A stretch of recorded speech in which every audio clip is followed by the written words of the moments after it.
Salut, bienvenue dans votre émission 100% grâce. Les amis de 100% grâce, que mon Dieu vous bénisse. Donc avec votre humble servante Nissa Lessi. Voilà mon Zambé qui tellement est belle. Cette émission sponsorisée spécialement par Grâce Beauté, maman Bongisa Loposo. Grâce Beauté, pas seulement pour le femme, Nabami Balia, Bongisa Loposo Yaya.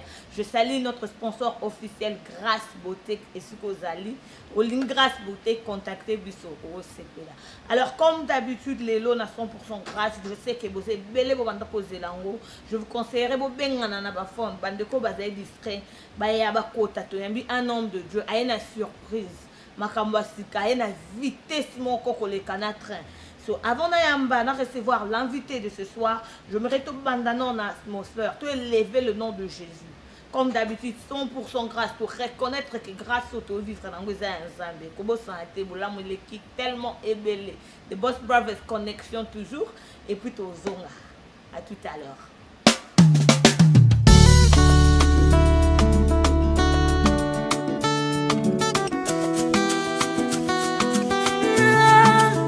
Il a reçu le nom au-dessus de tous les noms.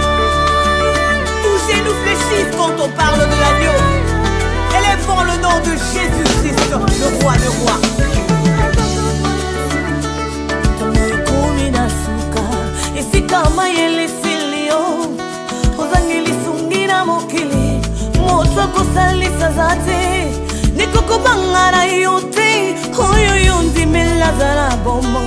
Azana makokia kobongola nyonso ezotungisa bomoi na yo atala mbeto à l'hôpital minganga balobi ozangi lobikwe asimifungola ya libiki ya bomoi na yo nekokobanga na yo te oyo ndimeli azala bomoi komo wana laisser passer natalisi yo komo mosusu triste na Yesu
Jésus, il a reçu le nom au-dessus de la mort. Il a reçu le nom au-dessus de l'humiliation. Mon Jésus, oh mon Yesu nangai, mon Yesu nangai. Akomisa monoko nanga sukali. Yesu, Yesu, comme moi Yesu. Nazo kombo mosusu te, mobile Yesu.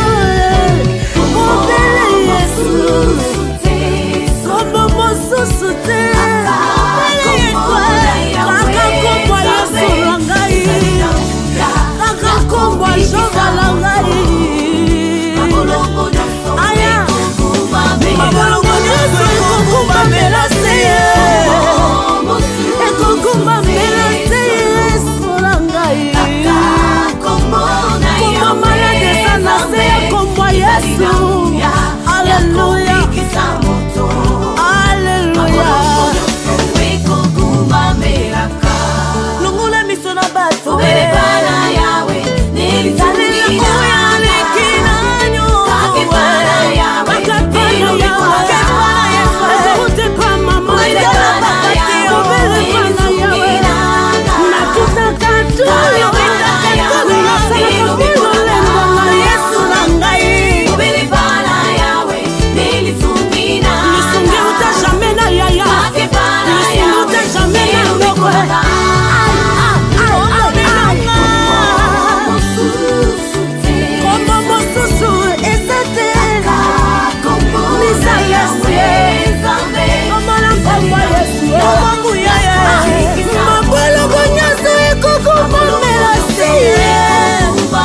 L'Éternel est mon berger, je ne manquerai de rien. Na mokili awa nase yawe nde mobateli nanga, assureur oyo asuraka zoto mpe molimo. Sinde yo yawe tika na sanjola yo, soki tokomi na butu moi je dors comme un bébé. Po mobateli nanga il ne dort ni ne sommeil, mobateli oyo abatelaka zoto mpe molimo. Sinde yo yawe tika na sanjola yo, nangolu na yo nabotama molongi yawe oya kolukanga ye aluki nde nzambe yo oyo olingi osimbanga keba na kanda na nzambe. De retour dans le plateau Nabiso, j'espère que vous êtes connectés. Le bâtiment sur la Source TV, Nabi que vous êtes connectés. Sans oublier un grand remerciement à la femme, Wassel Nalata, le été, et Vibi Couture, Maman Véronique, que Dieu vous bénisse. Salon Milton, tout le monde vous a la connecter. Invité Nabiso à Zaredi, déjà ton message, le côté d'ambiance en haut. Alors avant d'inviter Nabiso, juste quick, bah annonce, tout ça en haut. Lobby le 4, dimanche le 4, tout ça, event, il y a Fondation Loazouana, IDP. Une fondation pour la match on a combiné nos beaux engatés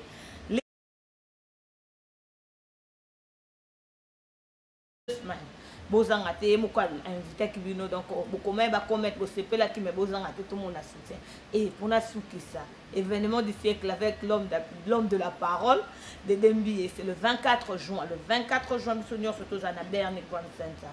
Les tickets sont disponibles à Zawa. Donc, vous avez des questions. Sans plus tarder, je vais recevoir l'invité de ce soir, Dédé Parole. Autrement dit, Dédé Mbia. Salut papa Dédé. Salut maman. Bonne bienvenue dans 100% grâce. Thank you very much. Tellement que tu veux vivre dans grâce, tu peux grâce aux Anna ce soir. Un mot par rapport à Nandé, tu es violé. Une soeur m'a dit aujourd'hui, il n'a pas passé au Mba qui maman grâce, le lobe au Mba papa grâce, mais je dis ce qui est pas grâce. Ça dit que si ok. Donc ça m'a beaucoup. Dans la grâce sur grâce. Grâce sur grâce. Ensuite, tu veux que Mbango, question qu'on a au Banda, qui est le frère de Dieu? Oh, le frère de Dieu c'est un évangéliste. Je suis un évangéliste, Naza. Mon frère Batou appelle Nzambe pour propager la parole de Dieu. Et je le fais pour l'instant au travers de la musique. Donc j'utilise la musique pour prêcher l'évangile de Jésus. Pour l'instant. Donc vous êtes évangéliste, vous utilisez la musique pour prêcher. Tout le monde a une question, c'est à 100% grâce. Bible le vous connaîtrez la vérité et la vérité vous rendra libre. Si vous frère Dédé, le tout comme on frère Dédé, mais c'est totalement 2 ans, 3 ans passés, tu es battu Dédé mis à le saper, le producteur. Parce que nous avons salué maman quoi, maman la musique, parce que nous avons ta frère Dédé, apôtre Dédé, aux évangélistes, maman la musique. Et là on a un rappel au cas que mais ça n'a mis la musique au but de là bas sentir chauffement. Non mais tu savais, même Paul, il y a un moment à l'obit. Gossam Sanga, maintenant comme Saoul. Ce que je vois aujourd'hui, ce que je fais aujourd'hui, je l'ai vu il y a longtemps. Donc ça veut dire quoi? Ce que j'ai fait aujourd'hui, je ne l'ai pas commencé il y a 2-3 ans passés. Mais les gens, même soit battu, les bamonyango 2, 3, 4 ans passés. En fait, j'ai commencé cette vie il y a de cela, notre exemple, église, ce que nous avons ça fait 20 ans. Donc nous avons une citaté, nous avons le baptême, nous avons aspersion, nous avons la 93. Dans le monde 3, quand j'ai donné ma vie à Jésus. Vous savez, comment on va puberté payer. J'ai été peut-être emporté avec le monde, mais d'autre part, Dieu ne m'avait jamais lâché. J'étais tout le temps dans ses bras, mais en tant qu'humain, je faisais aussi des choses pour le monde. Ok, tant qu'humain, au Banda Kosala. Ce qu'on l'a dit que vous avez donné la vie, ça dit 20 ans d'église. Correction à mon pied dans par rapport à la réalité. Pour ça, à 20 ans d'église de la cité, quoi, et bien Zambé. Tout ça, la preuve en est que bateau tomi ben à chrétien, tout ça, ça va fruit de l'esprit. Mais ce que j'ai aimé, c'est qu'un temps, vous n'avez pas emporté. Et nous avons ça, et vous avez une question dans l'ail. Aux hommes, on est en place, nous sommes au côté de le département, il y a un protocole, il y a malamour la musique. Non, je n'ai pas dit que j'ai toujours été. Ok, ça n'a éclairé question. Tu as toujours été, mais tu n'as pas été foulé. On a mis foulé, ça veut dire que il y a une différence. Que le frère Dédé que je connais par avant nakoloba 10 ans passé et c'est lui que nous monde lelo. Donc tant que au monique pena que toloba au fixe pena relationship na wana nzambe. Sikoyo maman ko pona que obite mbalo yo les producteurs yemoko il se produit. Ota obi l'art na ngele kinango. Na sepe na idée ngo bi na produit batamuki na zelo te. Si on a mon ami produire ton nez, les bandés non nez. Non mais vous savez, j'ai commencé à chanter dans l'église à l'âge de 15 ans. 15 ou 14 ans. Ici en Angleterre, na ACFL, na Alesden. Notre pasteur qui est jusqu'à présent en vie. Marie qui est la maman de maman collecte, sa femme. Donc je suis l'un des enfants. La communauté congolaise, nous étions les premiers. Back in 90, 11, 12, 13, 14. Donc, ce que je fais aujourd'hui, je ne l'ai pas commencé aujourd'hui. Mais sauf que maintenant, il est temps que nous ayons assemblée pour aller maintenant propager la parole de Dieu, Pop Monty, au travers, donc partout dans le monde. Donc, ils avaient time, donc, au panza ça, malade. Dieu, le papier que Saint-Esprit qui tire. Non, Dieu a sa façon de faire les choses. Vous savez, Azan a besoin de conseiller.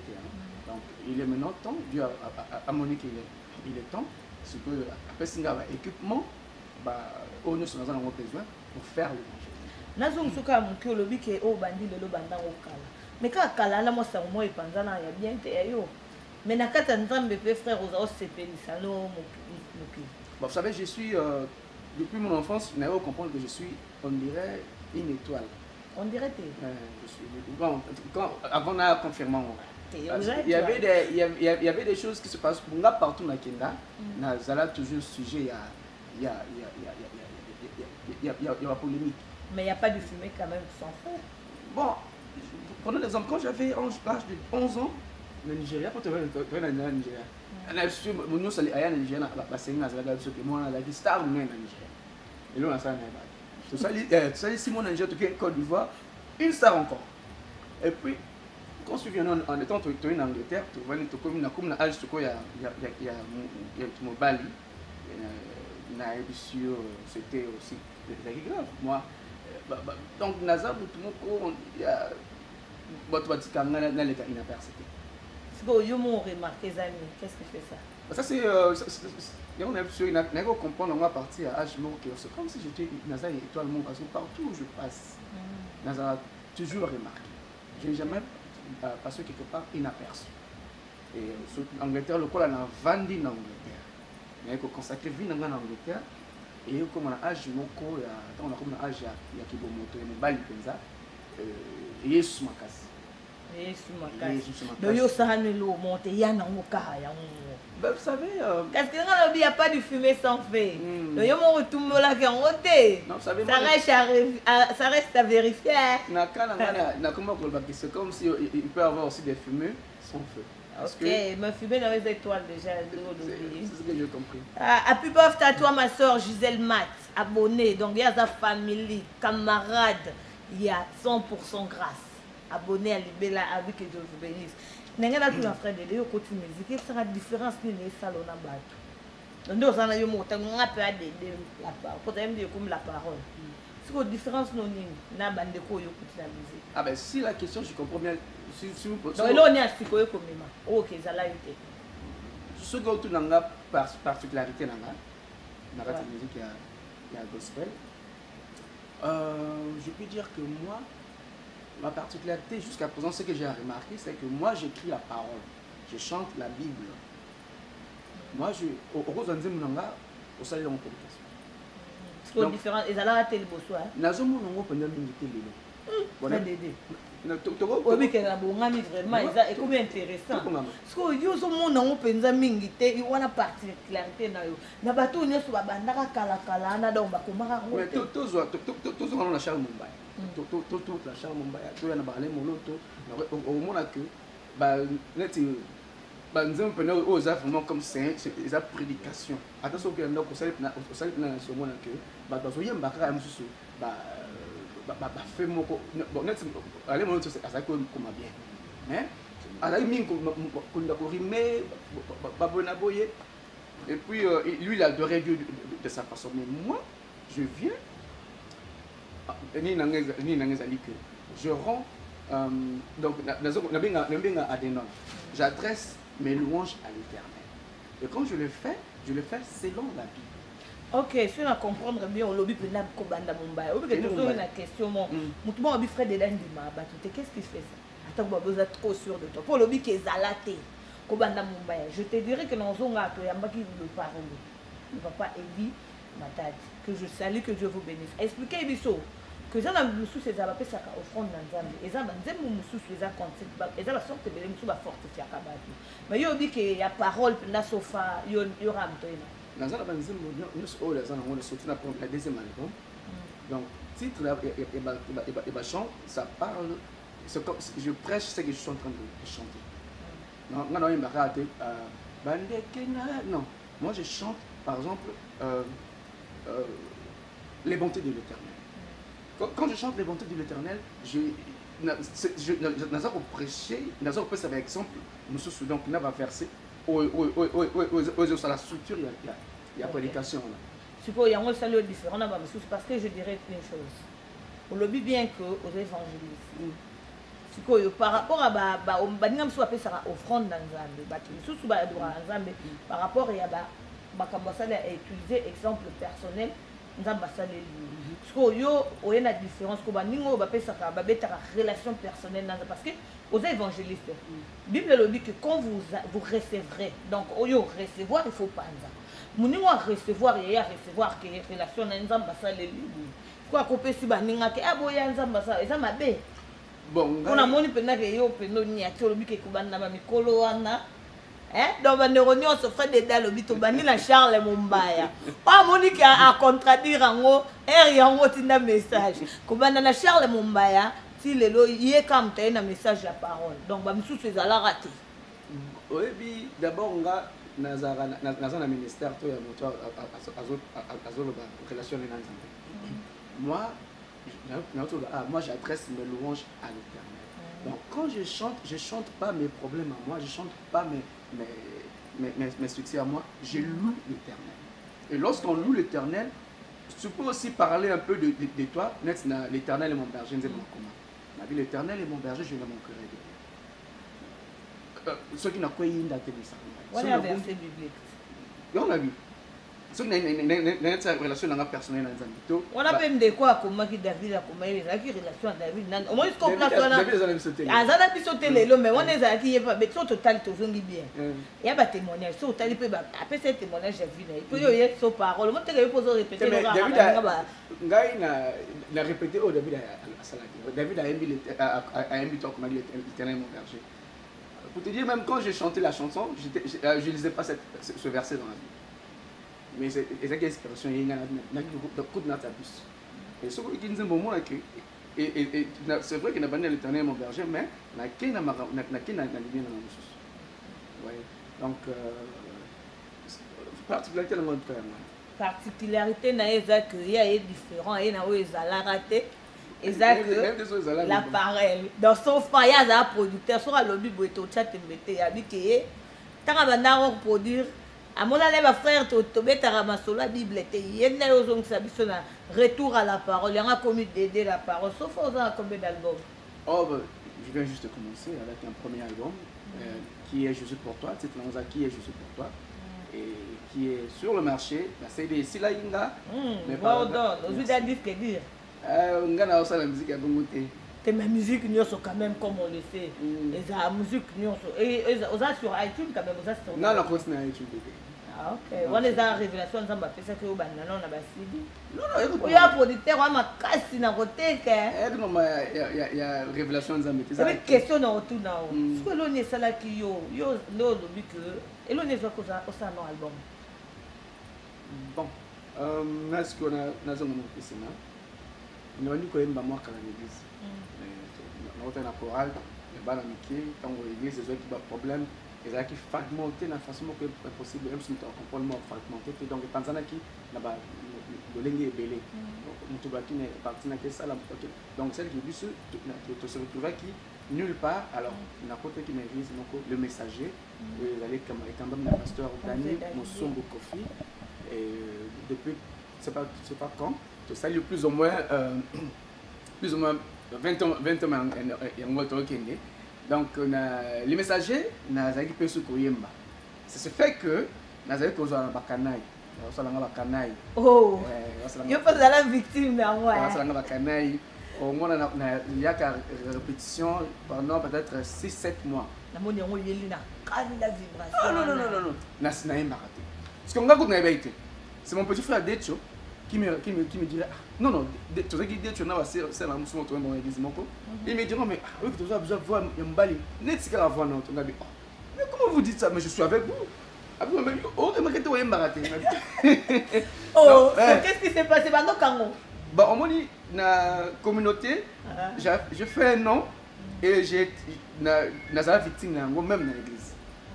Yeah, donc na communauté j'étais stigmatisé, j'étais nazalaki kokima bah pression il y a communauté, je restais à l'église mais à l'église aussi ça faisait de moi aussi encore une victime parce que dans une église nous avons battu batala ngana ba monsieur moko ya mabe oyebate ngana ozo ba frères et sœurs na ko comprendre au moins la souki sœur moko une église bon OK c'est vraiment OK banaï. Parce que quand je n'ai pas compris, ça fait 3 ans passés, hein, j'étais choqué. Et voir même que il y a un jour, on a un baraté, il y a pasteur Nunes, chaque jeudi. Quand je suis allé là-bas, je lui ai dit, ah, moi j'ai envie de chanter, est-ce que je peux chanter avec vous? Non, oh, you're welcome. Remarquez que l'église a salué 15 ans. Parce que la Kekuna n'a pas envoyé. C'était pas tonton quand même. Pour n'en rajouter ça. Bon. Spirituellement. Étant que l'homme de la parole, t'as pas vu que. Parce que si on retourne dans la ville, la Roca Tomouké, que Joseph Azaki na famille, Joseph Amadon a rêve. Et il y a comment il cible même, il y a ma famille, il y a Moko. Donc tu voyais pas que nous avons abandonné fortifié. Naza, j'encourage pas ça. Et le loco, ils ont à chaque fois. Tout ce qu'il faut discriminer dans l'église. Il y a des raisons pour tant que une église, on doit trouver l'amour. Quelque part, peu de nzambe kambo sa ba propagande ya mabe contre baninga na bino et bana nzambe eza malamu te. Toteana. C'est ça. Donc voilà un peu ça fait que na comme koyema na pasteur Nunes, la foi défiante, mais tout en restant encore avec les amis il y a les messagers. Quand on va y nul n'est prophète chez soi quand même. On peut dire ça, mais je peux dire que c'est aussi l'étoile. Lorsque vous avez une étoile en vous, Satan va chercher à vous combattre de la manière, la façon. Ça,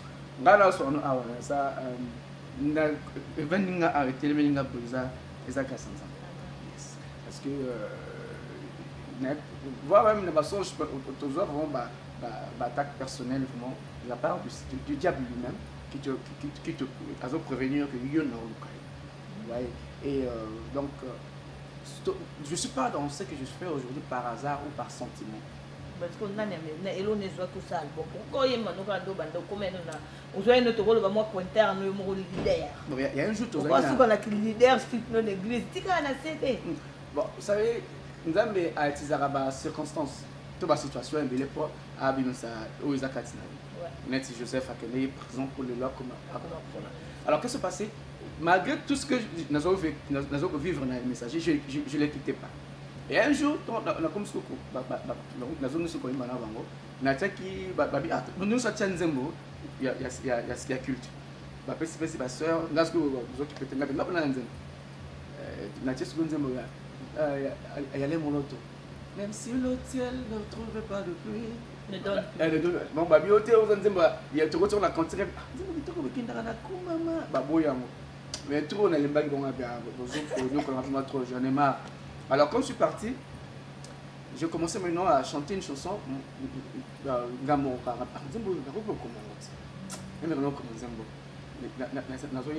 Jésus pour moi est bon. Non, les Angles Malouba. On n'est pas été dans le côté de ma maman. On a le nom est on a au côté de ma la place n'a pas d'andanda oyo et puis un peu et le pan. Na jusqu'au papier na zo yemba on na zo koma na zo yemba na koma. Zembo el bosso na koma na vinanga. Titre na ngoza qui est Jésus pour toi. Et c'est le titre aussi de mon album. OK, bah moi je suis allé voir des fils. Il y a des fils, il y a des fils, il y a besoin de ça là. Arrangement, même si le ciel en a blanc. Donc, des chantes, allez, c'est pas ça. Et après, on a commis c'est plus la peine de ça l'arrangement, parce que j'ai écrit ma propre chanson à moi. Mais on a prophète. Il y avait un frère qui était avec nous, il s'appelle le prophète. Il est mort. Je suis allé le voir, mais je parce que dans un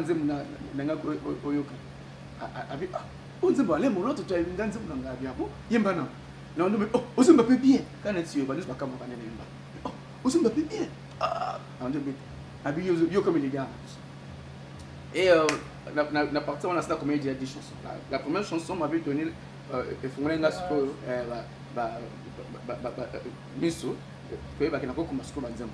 j'ai écrit juste pour toi, j'ai comme beaucoup maman, merci, n'a commis 10 chansons. Mais je passe on dirait 3 ou 4 semaines. Donc on commet des chansons, maman au but album est dans. Non, on commet des chansons, qu'est-ce que j'allais faire avec? Je sais aussi chanter, je me suis dit, la voix est là. Bon, donc quand même, Dédé autrement appelé, les lois communes des paroles. Toujours moi, break, Moukénan, les connaissances. Comment ça n'a été grâce beauté? Bongisa le poste, grâce beauté, Marambo et Assom. Bongisa le poste. Alors, pour revenir après, les connaissances, moi, break, Mouké, on se retrouve après.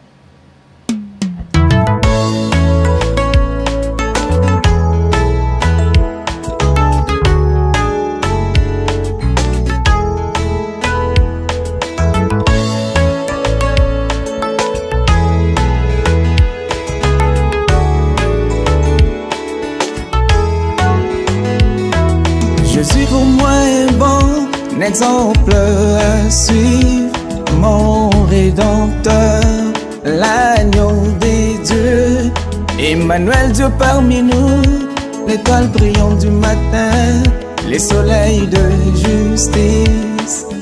Oh, tu as rempli toutes les tâches selon les Écritures, sans une tâche d'erreur. Attaché, tant que homme idéal, tant que Dieu parfait, le remplaçant d'Adam, qui n'a point cédé aux tentations. Gloire, alléluia, chantons gloire, alléluia, gloire à l'agneau, alléluia, gloire à l'éternel, chantons gloire, alléluia, chantons gloire, alléluia, gloire à l'agneau.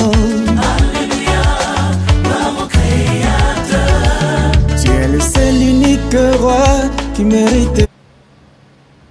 Qui est Jésus pour toi? Donc, on a des chansons, les bosso compositions à Dédé. Et j'espère que vous savez Nango. Tout le monde dans 2 semaines, le 10 juin. Et puis le 24, qui est Jésus? Live. Donc, le 24 avril, papa, on a dit sur Dédé Parole. Le 4 juin. Donc, le 24 juin, il y a moi, on a bien un écran. On a proposé nos spots après toujours grâce beauté Kobo Sanati sponsor émission et puis on se retourne. Le frère Dédé Parole en concert le 24 juin 2017 à Tottenham. Lieu Bernie Grant Center, situé entre le collège de Tottenham et le Leisure Center, métro Seven Sisters. Le bis 259, 149, 279 et ainsi de suite. Invité le frère Alain Savala, le frère Andy Mayamba et le frère Daniel Mwanza. Les billets sont disponibles au numéro affiché là-dessous. Appelez et vous aurez plus des informations précises. Maman, papa, Mema Bani, tout comme ça. Rendez-vous est déjà pris. De retour dans le plateau Nabiso. J'espère que vous êtes donc avec notre soeur Santa Mbouli et Zala na Kalen na Bruce Gloria place au groupe na Tokiti na station Malamonko. Et puis le 24 juin. Parce que frère Dédé, question nous soucier les soir les photos pour na yo yango. Frère Dédé, des pour continuer la musique et c'est celui où on a remarqué. À part que batté à timbre parole que et là on a remarqué ça les Yamabe. Ah, et là on a remarqué ça que à part que bani attaquant on a Yamabe. Moi étape on les a non ka ko former et là on a Yamabe sur putain na de poser. Ah bon, la musique. La communauté. Hein?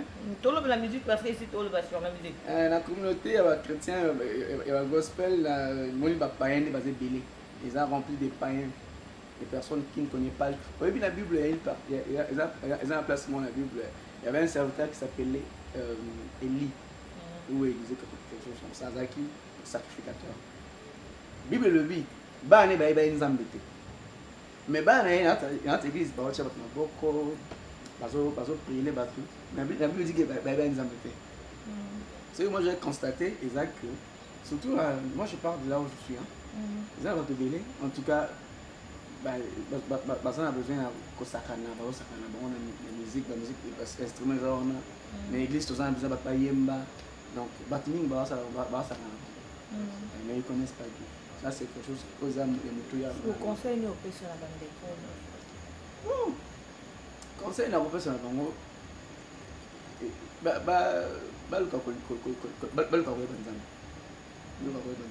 bien important parce que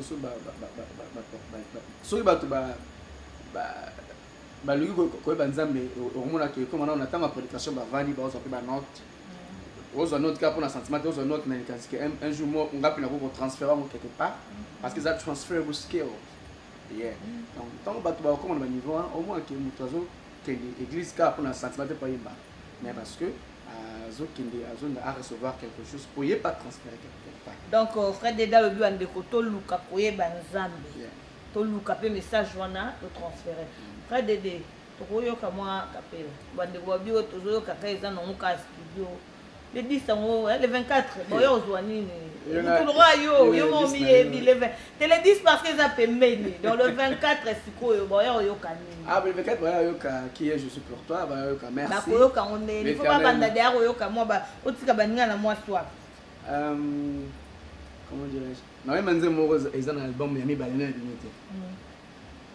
Kola muka habitude te kasi bolambu na nzambe na bomoi ya bana na bato qui se renouvelle chaque matin tous les jours bolamu na yo nzambe ndesimbi bomoi nanga yango lelo nagumbameli yo pena sosoli ete bomoi.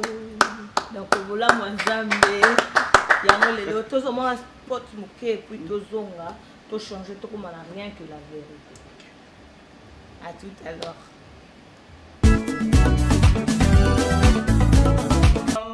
Bana kin, bana poto, bana partout. Soki olingi okoma pembe, sans tache, nduta te, batampon te, babouton te, kasi otela na propre nyonso. Salela, gamme ya ba produit Grâce Beauté. Ce bolingi botela naturellement, bokoma na teint naturel netinga, bosalela Grâce Beauté. Tozana lait de beauté, Grâce Beauté. Soko pakoli lait de beauté oyo, okotela sans doute, sans babouton, sans babiloko mundu banine bimone longi, okotela naturellement. Bagam nango eza ebele. Alors, tozana douceur de nuit pour na ba peau sensible. Ya muke nango pe yangoyo. Ba produit nyons tu ya Grâce Beauté eza à base ya ba fruits naturels et vitamine C. Pona kozwa ba produit ya Grâce Beauté eza pasité. kota na page Facebook okomi Grâce Beauté okosala ba commande na yo na pete nyonso Grâce Beauté pona ko nourrir ba pona bi. Le frère Dédé Parole en concert le 24 juin 2017 à Tottenham. Lieu Bernie Grant Center, situé entre le collège de Tottenham et le Leisure Center. Métro Seven Sisters, le bis 259, 149, 279 et ainsi de suite. Invité le frère Alain Savala, le frère Andy Mayamba et le frère Daniel Mwanza. Les billets sont disponibles au numéro affiché là-dessous. Appelez et vous aurez plus des informations précises. Maman, papa, Mema Bani, tout rendez-vous est déjà pris. Bongisa le poso avec Grâce Beauté. Donc Grâce Beauté, olingo bima bola mwanza. Ete yango ya ndeko nanga. Parole ma futa ba india pas Dédé. Na mona préparation na audio pour rejoindre biso na Grâce Beauté. Wali le 24 le poso ne le poso. Tomba tali ba kumisi nzambe ba bi ah nzambe sala au bien. Maman ba changer Dédé parole. La parole ne peut aucun de petit. En tout cas. Pourquoi de détourner peu ba question mo. Nengo lobi que bandeko banda ko pimelo micro. Le dépôt ça l'album ko yebisa comment de ko se sentir bien. Pour bonne invitation peut comme un peu partout. Na leaflet à convention ba chef Dédé. Siko comment ko se sentir ndenge ni. Ah bon, vous savez nga na ko expecter non na ça album na comment retourner de gauche à droite ainsi de suite. Ce que je vois aujourd'hui, je vois c'est normalement la zapa se réfère à la Bible hein. Nous avons même sur famille les autres finayo mais quand yo muto lobby au salut ses familles en tout cas Joseph donc moi j'ai rien à dire aux album donc tout à mis album donc bateau ndeko tout peut exemple bandeko kanga toms so ko kanga micro le so ba mone ba kuma o le bani non bazo kanga mutiko bon ba ndo boy nazanga okina bon lelo baza par exemple bazo encourager na sala to ko iba siko ba programme na yo ezande ah programme pour l'instant les arts la journée tout ça on va louange et adoration le 24 juin et nous avons invité ba de Kobaya Kobaya pour yoka musique ndenge vraiment nzambe fa ali parce que lelo tout ça na moi problème moko ba yemi mingi na poto bazo kanisa ndeye pour mutem par exemple ka fo ava na Congo to na ba ça trop ça là awa so ba emba ka mingi banzimbo ya bato bazo il y a une décision bikie pas question d'interprétation des paroles comment banzimbo nyo soyo moko question na d'ailleurs attendre comment ozo attendre comment interprétation tout ndefo na lokoma banzimbo bato banda ko d'ailleurs pour mi parler le quoi papa di matadi ngaza parole te mais eza quoi na ça nzimbo moko titre nango za na ngene mbango na le na biso azaka na mangembo kuma na Manassé. Non, c'est une chanson qui dans la zone Manazoka voix, il y a d'abord la cercle pour ça qui nous a pas passé. Sandra. Si, je me disais que c'est rigolo soit Sandra, soit Manassé. Pas de moi, vous appelez moi orgueil. Non. Sur le moment, mais ça n'a orgueil, tu en ramené. Ok, je dis ce que je on a yebi. Donc, azolo boy a yebi. Est-ce qu'on relation on a ba ningo yo kuti la musique yande? Ba évangéliste. Il ba évangéliste na musique, relation no eza ande. Non. Et là on a monia, on a vu ça. À part, ba païen ba ça trop. Ah na ba musique ba païen ba zebeli. Ba toujours nga musique.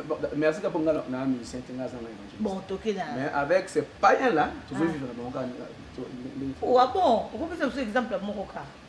Non. Ah de couple ça za yebaka ka wi ke ndeko yebo ya lobi go donc na mibongo la lobaka ndabataka stretch ka. Moi pour moi c'est ça que ngai na ko expect na mona love. Na ko expect na mona compassion. Na ko expect na mona famille moko ya Christ ko régner au sein des enfants qui se disent des chrétiens. Alors qu'est-ce que je trouve non on a que bato mingi on dirait ba ko na église ce que qui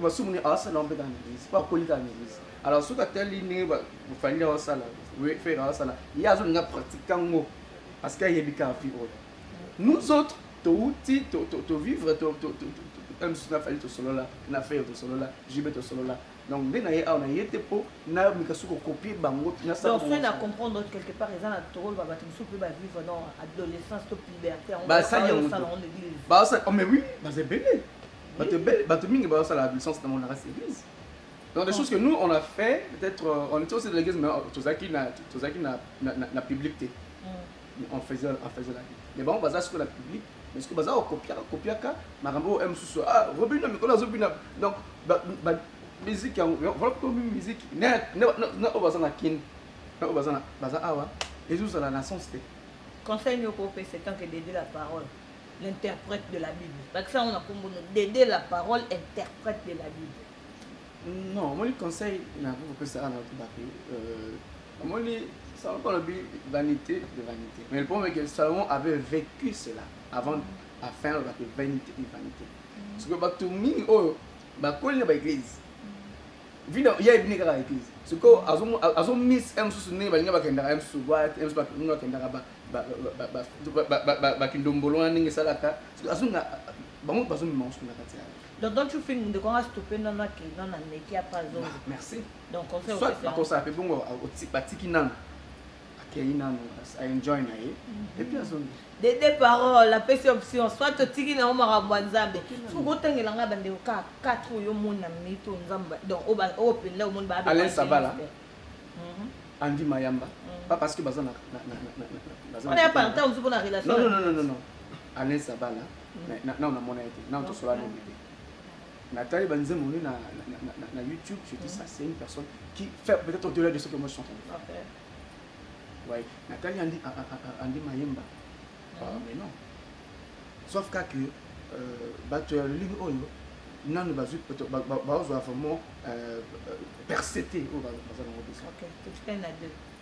Ah, deuxième la go tchala ngapel odika bang nzamba so tsi. Oko tchala yo pe aux assurité ou comment? Depuis ya ça bima déjà. OK. Voilà pendant ma coach. Et bon mon quoi souka. J'ai une sœur là a une maison moko Zambé nanga Zambé a pas différence oyebi nyonso comme azananga na Facebook comme ami je connais j'ignore son nom pour l'instant mais je connais son nom donc désolé pour Kombokini. OK. Donc bateau yo reconnaître ba évangéliste là. Bateau ba ça la musique mais pas avec complexe. OK, dans un bon bateau on habite yo benga bateau sous complexé na 5 musiciens en tingo oyebelanga. On interprète les gens parce que voix non peut une interprétation sans blague déjà bien to bandi non na maman la biso océan et maman c'est un ex week qui est pas à 100% grâce à OK donc maman fait moi grâce quoi mais ce monde de ah fais-moi grâce ah j'aime la chanson fais-moi ah j'aime ah nous allons bien donc oye kapu na bi fais-moi grâce et j'aime OK il ndeko mususu ndeko na biso pas Pascal sang Pascal Pascal Louf je connais le frère ndemo na copier c'est sur moi ah mais le frère là mais ça dit tu mais ndemo ne le ka baton sur ba oh non on a fait na ça peut-être ça les chansons moko ils ont les cadres comme ça mais na zana groupe na moté OK na elo reste de kolanga papa na so Frank Nini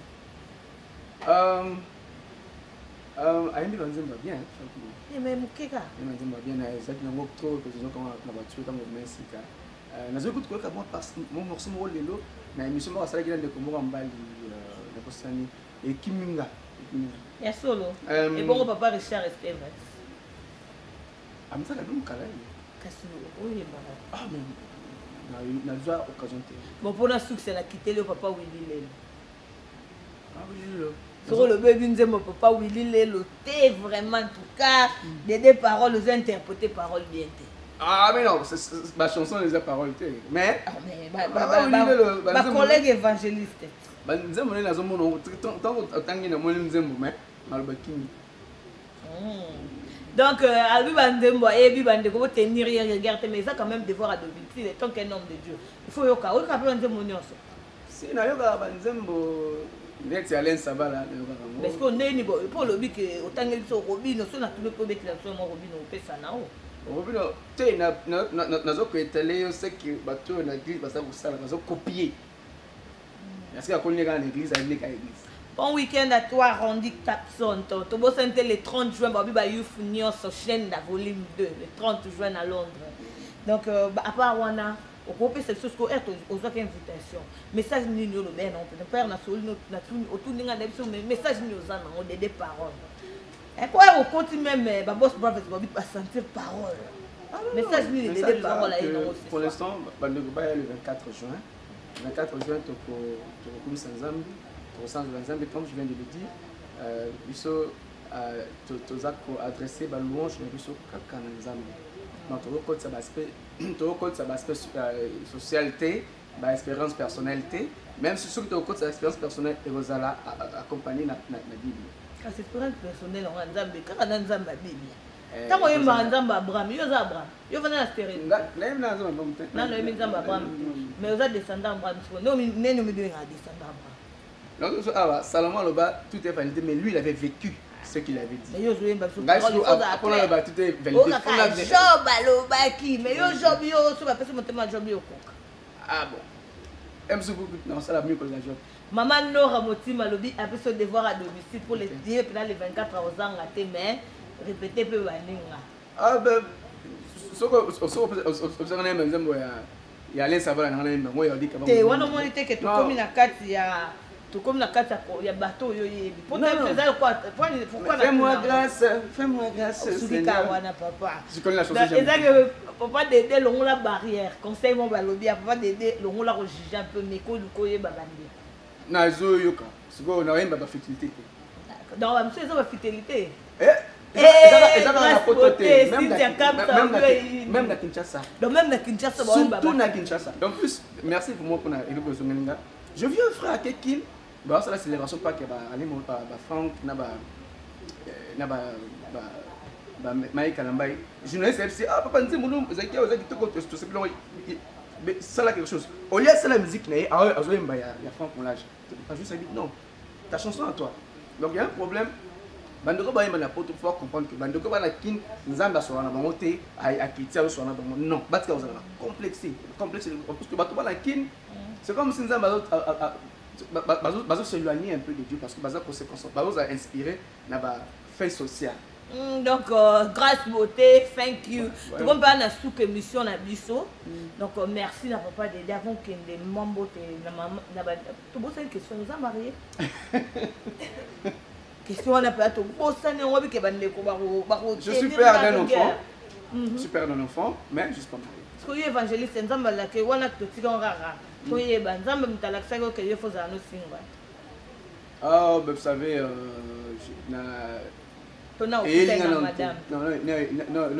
Malembe. Donc un grand remerciement à bande de connus avant tout succès. Ah le 24 juin, venez comme ça Nzambe, merci à bande de connus pour soutenir l'émission. Merci à Boss Brothers, merci à Nissa, merci à Cynthia Kams, merci à Rebecca, il y a une série ici. Angelica, merci à bande de connus Will Mukena pour soutenir Boss Brothers back et Liboso. Merci à Nzambe et puis le 24 juin venez parce qu'il y a des gens qui me disent partout pour poser la question donc venez le 24 juin pour comprendre ceux qui peut-être nous allons glorifier Dieu, nous allons adresser, encore je répète, nos louanges à l'Éternel. Nous allons adresser nos louanges à l'Éternel. Un grand merci à vous tous les amis de 100% grâce. Donc, tu vas comprendre la charmante Bibi. Un grand merci à ma maman Véronique Bazon donc on a bimé le loi 100% grâce. Bon guérison à toi, maman de l'homme à Véronique Chanda Place aux Ali. La bossanité, la diva. Donc, maman Viviane, la diva, Nami Champuna. Grâce beauté, un grand merci à toi. Donc, le boss va rester bossanioté. Jojo Masito, Tosimbongo. Bande Union, sur le soutenir. Tokuta na les 10. Na bossanité MLY. Na makasi na yo. un grand jeune producteur, bon poids, Israël Mbona. J'ai reçu cette mission, sans que je remercie les boss, donc à permettre à mon mari et à moi, Jamy Parasine, que Dieu te bénisse, ainsi que mes enfants. Un grand merci à Casa Studio. J'ai reçu la Boss Brothers Family, de Boss Brothers Family. Je vous remercie trop. J'ai reçu Louis ainsi que Cynthia Kams, couple mon Tokos. Le meilleur, na sœur Stéphanie Larose. Que Dieu vous bénisse, Sandrine, tout le monde, toute l'équipe, il y a Boss Brothers. Nzamba Pambola Bino, quant à moi, tout se retrouver le samedi prochain, quand on a la même heure, tout retour, il y a mis sur Océan, fais-moi grâce. Grâce, beauté, que Dieu te bénisse. Donc, aux appels, Tétika, na chaîne, il y a mis sur Boss Brothers et Rataraté. Ciao.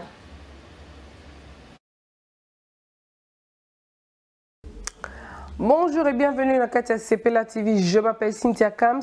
Nae pendant mes bino sango yasika. Bino mo voyez que Sepela TV et l'ingapé ça bino ba offre chaque jour, chaque mois, chaque année. To l'ingaka to zawanaka poto sepe sabino. Alors désormais Sepela TV est comme une 70 livres pour les décodeurs avec un mois d'abonnement offert. Donc bon on a toujours CP ça binoka assez ko CP ça.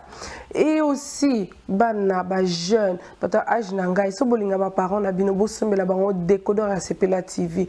Bo pesa bango pour ça nostalgie ya mboka. Oka on ba kenda te ba kenda kala avec CP la TV et pesa bango courage bazo mboka batala mboka. Comment mboka est développé. Pour l'ensemble des décodeurs à CPLA TV, c'est vraiment facile. Pour la bateau, il y a Angleterre, il y a deux façons. 2-1. Vous partez dans votre banque, vous allez transférer à 70 livres et 15 livres pour la livraison, sur vos actes Europe, sur vos actes Amérique, livraison c'est 20 livres. Deuxièmement, donc beaucoup de sites na biso, www.cplatv.com. Fouti décodeur nabino avec PayPal. C'est vraiment facile, plus facile que bonjour. Pour la bateau au bazar la Angleterre, il y a 3 façons pour vous son décodeur et Sepela TV. De 1, la même chose. Pour transférer 70 livres na katia banque, il y a Sepela TV, na katia quand il y a Sepela TV, plus 5 livres, il y a livraison pour le local. 2. Puis on continue na katia www.cplatv.com. Vous foutez 70 livres pour le décodeur et 5 livres pour la livraison. 2-3 bateaux bavana à Londres ou un peu même à Londres, c'est aussi facile. Vous pouvez faire les deux autres choses, on a Autoloba ou bien boyer na katia studio na biso et na katia Tottenham Hale. Donc c'est simple, détail na website na biso na site na biso boza ba information nyoso. Boyer na katia studio na biso Bo sombi décodeur na binocage et puis bon fout à livraison à 5 livretés. Donc on est là pour nous faciliter binotage pour vous à Sepela TV na katabanda kuna bino. Merci à tout le monde qui ont Sepela TV à la maison. Merci na batu nyoso o bazo panzape sango ya Sepela TV. Zamba pambola bino et à la prochaine fois.